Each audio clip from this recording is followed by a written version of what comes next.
Bom dia, o dia começou. Vamos sair para as nossas atividades, mas não podemos sair sem primeiramente cumprir com o nosso primeiro compromisso. É nos encontrarmos com o nosso Deus nesse encontro pessoal, onde o nosso coração estará sendo aberto para Ele. Queremos ouvir as suas orientações, as suas recomendações e depois então encararemos os problemas, as dificuldades que se darão no decorrer desse dia. Quero, nesse momento, convidar você a refletir nesse texto bíblico que está no livro de Salmo, capítulo 81, verso 10, onde os filhos de Asaf cantavam dizendo o seguinte: Eu sou o Senhor, teu Deus, que te tirei da terra do Egito. Abre bem a boca e te a encherei. Salmo 81, o verso 10. Nós sabemos que toda a libertação que se deu e que se dá na nossa vida é através do nosso Deus. Somente Ele pode, de fato, nos libertar de todos os grilhões do pecado. Nenhum outro tem poder para nos libertar de todo o mal que existe sobre esse mundo. E é por isso que nós iremos louvar o nome dEle, nós iremos testemunhar a respeito da sua pessoa por toda a nossa existência. As razões pelas quais esse canal foi aberto é para que nós possamos a cada manhã termos um capítulo da Bíblia aqui disponível para que nós possamos estudar, refletir nas orientações da palavra do Senhor. E nessa manhã, o capítulo específico que nós vamos estudar é de Deuteronômio, capítulo 5, o verso 1.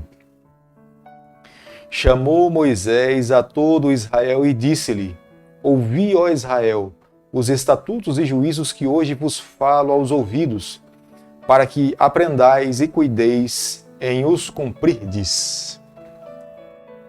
Moisés estava sendo extremamente cuidadoso com as suas últimas palavras.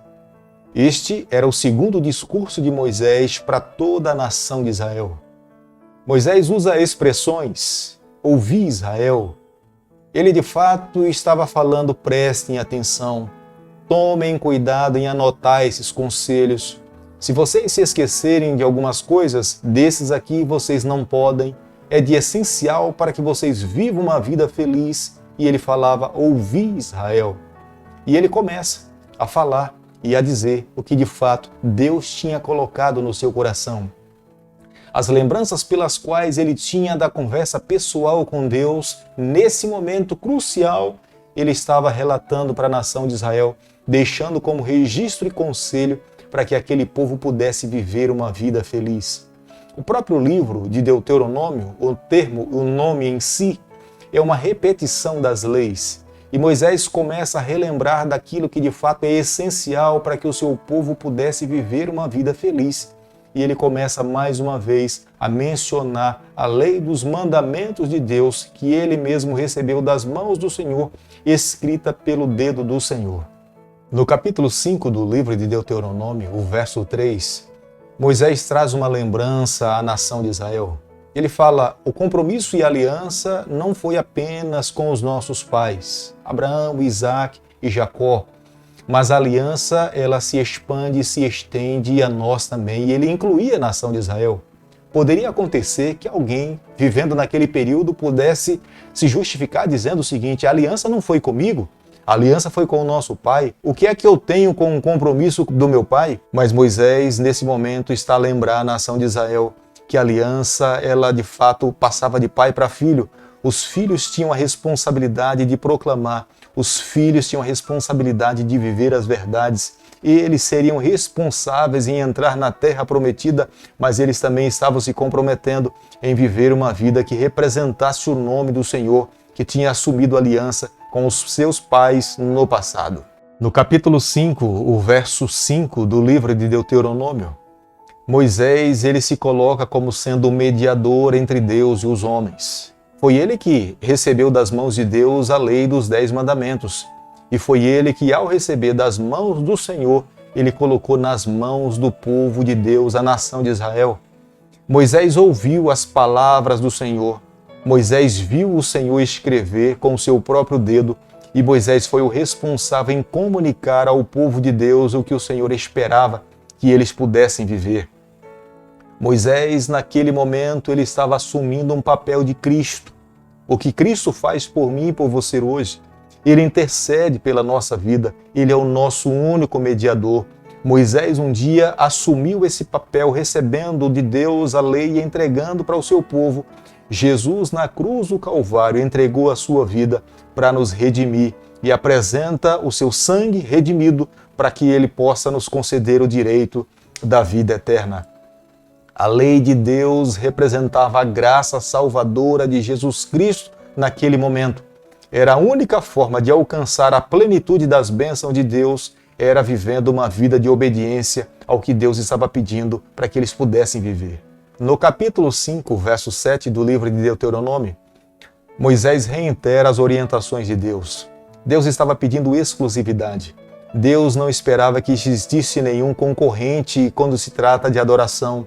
Embora os cananeus, as nações que estavam ao redor da terra de Canaã, adorassem a outros deuses, imagens que estavam acima no céu, imagens que estavam sob a terra ou nas águas, eles estavam acostumados a adorar, mas Deus estava dizendo para eles que eles não poderiam copiar o tipo de adoração dos povos que estavam ao seu redor. Nós não podemos colocar nada que ocupe o lugar do Senhor no nosso coração. Ele tem que ser exclusivo, único. Tudo o que nós colocamos, que seja o centro da nossa vida, que nós tiramos o foco de Deus como sendo o centro da nossa trajetória, nós estamos colocando como sendo uma idolatria. O capítulo 5, verso 10, está a essência da observância e da fidelidade a Deus, daqueles que o amam. Toda obediência precisa estar completamente mergulhada no amor a Deus. Nenhuma pessoa poderia ser justificada diante de Deus simplesmente pelo fato de obedecer à lei de Deus. Mas aqueles que serão justificados diante de Deus precisam reconhecer que é necessário amar a Deus sobre todas as coisas. Depois de amar a Deus sobre todas as coisas, ele vai se voltar para Deus com atos de obediência. E esses atos de obediência serão entendidos por Deus como sendo uma expressão de amá-lo, respeitá-lo e entendê-lo que ele é Deus. Mas alguém que pegue a letra da lei e fale, bom, para que eu possa receber a salvação, eu agora vou seguir o que Deus está pedindo, mas não quero me relacionar com Ele, não quero ter um contato pessoal com Ele, não vou abrir o meu coração a Ele através de uma oração. Portanto, essa atitude de simplesmente seguir a letra da lei não trará nenhum benefício, não irá salvar a vida de ninguém. Mas aqueles que de fato se voltam para Deus em amar a sua pessoa como resposta, viverão uma vida de obediência e o Senhor irá se agradar da atitude desse adorador. Era isso que o Senhor esperava que o seu povo no deserto pudesse compreender. Ele entregou as suas leis, mas ele esperava que os seus filhos entregassem também os seus corações ao Senhor. O capítulo 5, verso 11 do livro de Deuteronômio, o Senhor estava dizendo que eles não deveriam tomar o nome do Senhor em vão. Tomar o nome do Senhor em vão é muito mais do que proferir o nome do Senhor numa brincadeira, num jogo de futebol ou numa outra atividade que nós possamos estar desenvolvendo na nossa vida. Quantas pessoas eu já ouvi alguém falar, olha, não fale o nome do Senhor em vão. Mas o que de fato é falar o nome do Senhor em vão? Falar o nome do Senhor em vão é menosprezar o cristianismo. É deixar de viver o ideal de Deus. Uma pessoa que não vive o que o Senhor pede para que ele possa viver, ele está tomando o nome do Senhor em vão. Porque todo aquele que aceita o cristianismo deve, de fato, representar a vida de um verdadeiro cristão. Representa Jesus Cristo, mas quando nós não vivemos o ideal de Deus, nós estamos vivendo a superfície do Evangelho. Portanto, se nós não representamos quem, de fato, é o Senhor Jesus, nós estamos menosprezando a sua filiação, o seu nome.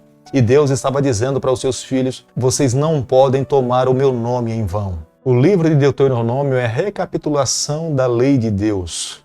O que Moisés um dia ouviu das mãos do Senhor lá no Sinai, quando Deus lhe entregou as tábuas de pedra, ele agora, às margens do rio Jordão, antes que o povo pudesse entrar na terra prometida, Moisés estava recapitulando para o povo como é que eles deveriam viver ali.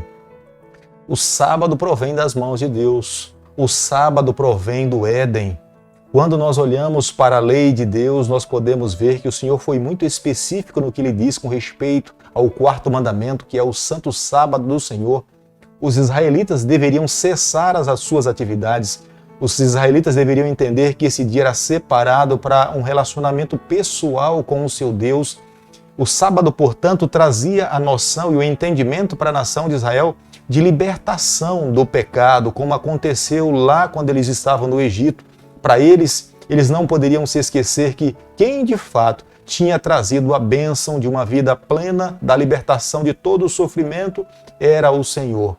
E o sábado deveria trazer essa conotação e entendimento para todo aquele que estivesse entrando na terra prometida. O capítulo 5, verso 16, Moisés fala de honrar pai e mãe.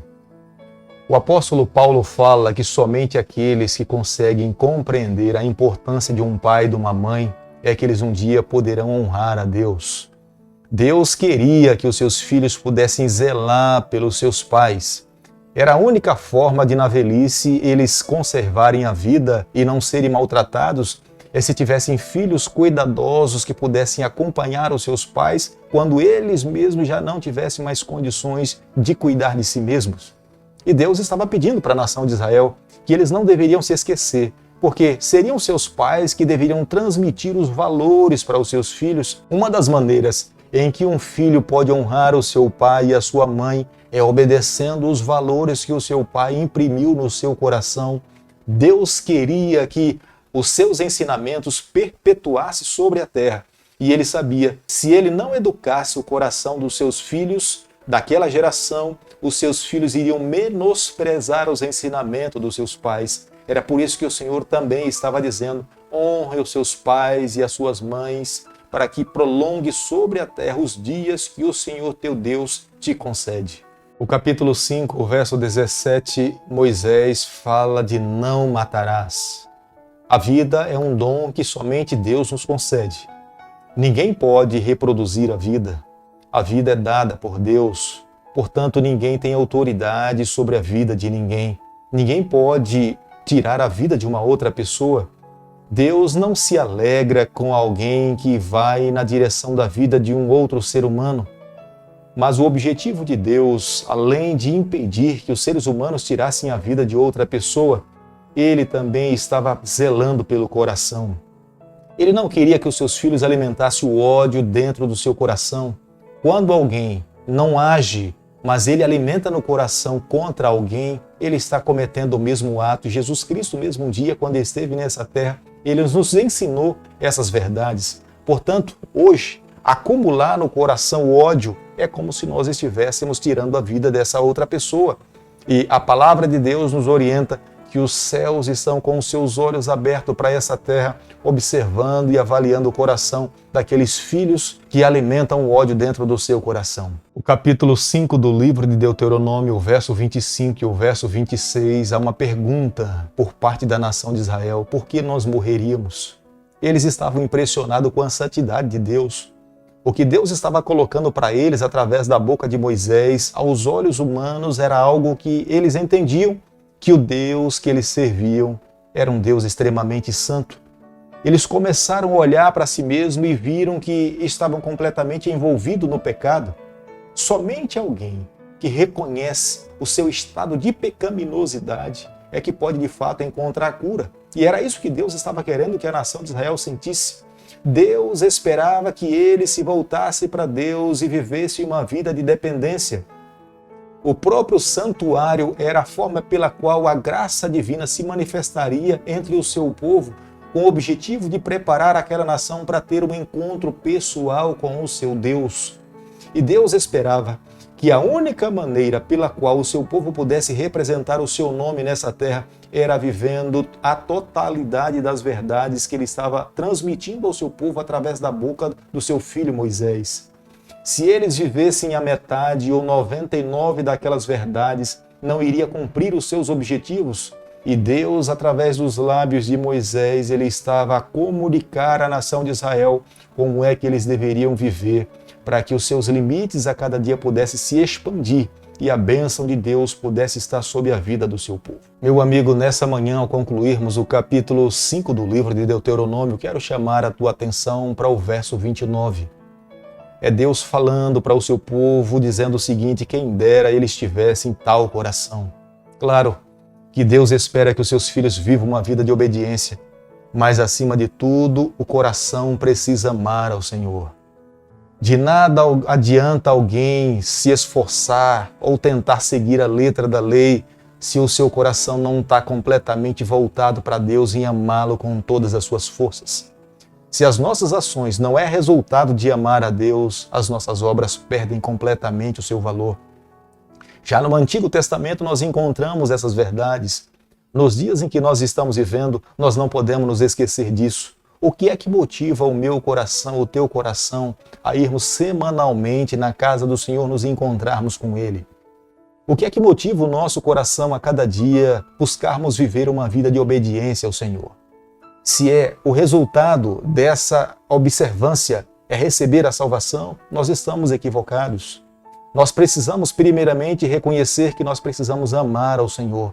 Nós precisamos entregar a nossa vida nas suas mãos. E como resultado de amar tanto ao Senhor, nós agora poderemos praticar essas obras como resultado de uma vida pessoal, de uma amizade íntima, de um relacionamento único que de fato irá e tem afetado a nossa vida por completo.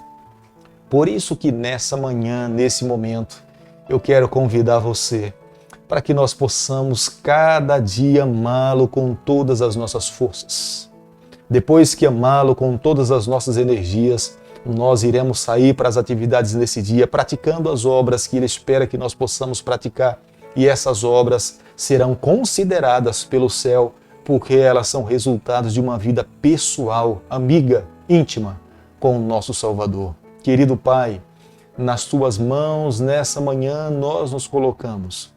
Reconhecemos as nossas debilidades, clamamos pelo Teu nome e pelo Teu poder. Por favor, Senhor, toma a nossa vida nas Tuas mãos, guia a nossa trajetória, o nosso pedido e a nossa oração, e nós fazemos em nome de Jesus.